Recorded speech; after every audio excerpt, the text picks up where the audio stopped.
Bom dia, gente. Bom dia, bom dia. Hoje, dia 8 de setembro, dia seguinte ao feriado do dia 7. Será que temos alguma coisa para Embraer EMBR3? Vamos dar uma olhada?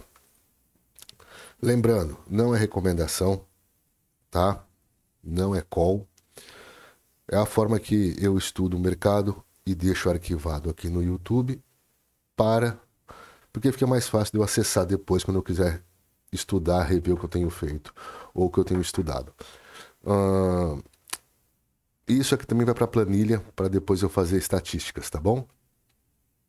O acompanhamento dessa operação, não estou dizendo que eu vou fazer, é para estudo. Eu acompanho pelo Instagram, tá certo? Vamos lá então. Fato que o mercado está em queda, estava em queda, né? Olha só.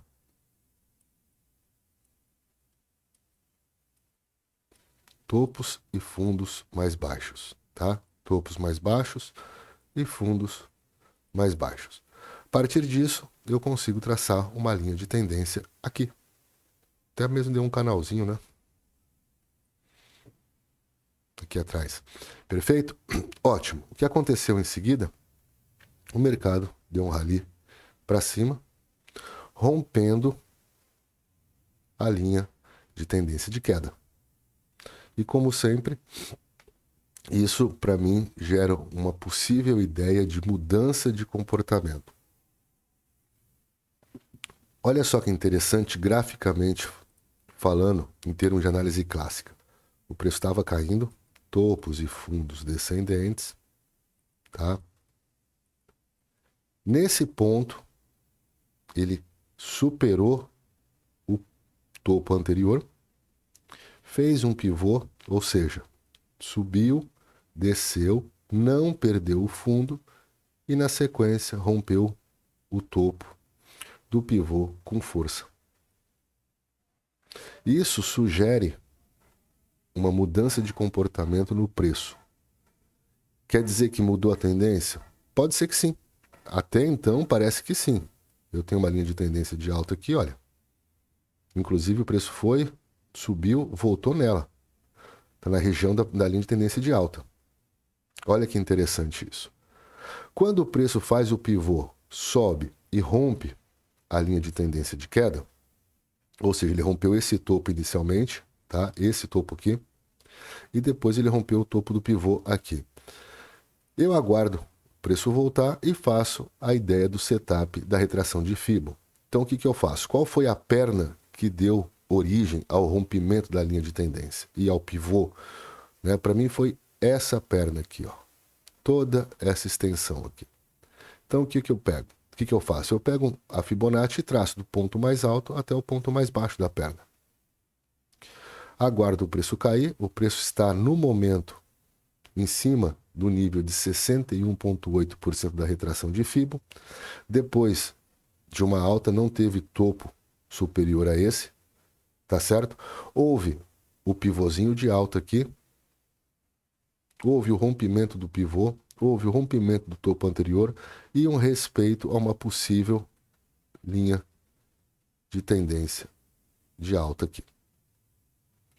Além disso, então só por isso eu já tenho uma ideia de um possível trade aqui. Mas eu posso aliar mais alguma coisa aqui que me chamou a atenção. Bandas de Bollinger.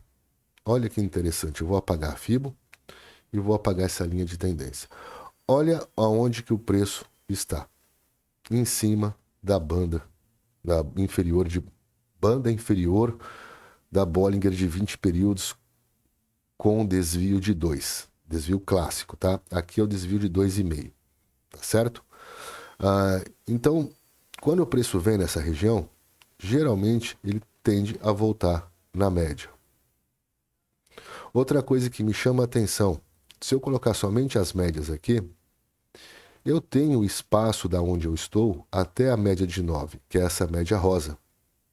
Isso para mim também, antes de eu entrar em qualquer trade, eu olho para ver se eu tenho espaço de retorno até a média de 9, se eu estiver trabalhando contra a média de 9, tá certo? Então eu tenho espaço aqui, eu tenho aqui aproximadamente aí 4,5%. Então vamos aliar os fatores. No leque, olhando pelo leque, a minha tendência primária é de queda. A média de 200 está aqui em cima. A minha tendência secundária está virando de queda, que eu me baseio na média de 72. Está querendo fechar abaixo. Tá? E numa tendência terciária, que é de curtíssimo prazo, média de 17 ou de 20, deixa eu colocar de 20 aqui. A de 20 com a de 9 já está cruzando para baixo. Tudo bem. Então, em termos de tendência, eu tenho tudo para baixo aqui em termos de média. Porém, eu não posso esquecer do pivô que ele fez aqui e continua subindo. Então, aqui ele mudou o comportamento de mercado. Não estou dizendo que ele mudou a tendência. Tá? Então, o primeiro fator foi positivo. Ele rompeu a linha de tendência de queda, fez pivô, rompeu o pivô e rompeu o topo anterior. Ponto 1. Ponto 2. Rompeu a linha de tendência de queda. Ponto 2. Na retração de FIBO, no momento ele está em 61,8% da retração, que é um ponto para mim bem interessante. Estocástico dentro de 17 está lá embaixo, o de 9 está lá embaixo, o IFR não está tão interessante, então eu não olho muito oscilador para esse tipo de estudo. Mas olho as bandas de Bollinger, eu li as bandas de Bollinger como um fator a mais, não como um fator determinante, mas como uma forcinha a mais. Alguns dizem que as bandas de Bollinger é um indicador de tendência, outros dizem que é um indicador de volatilidade, é um oscilador.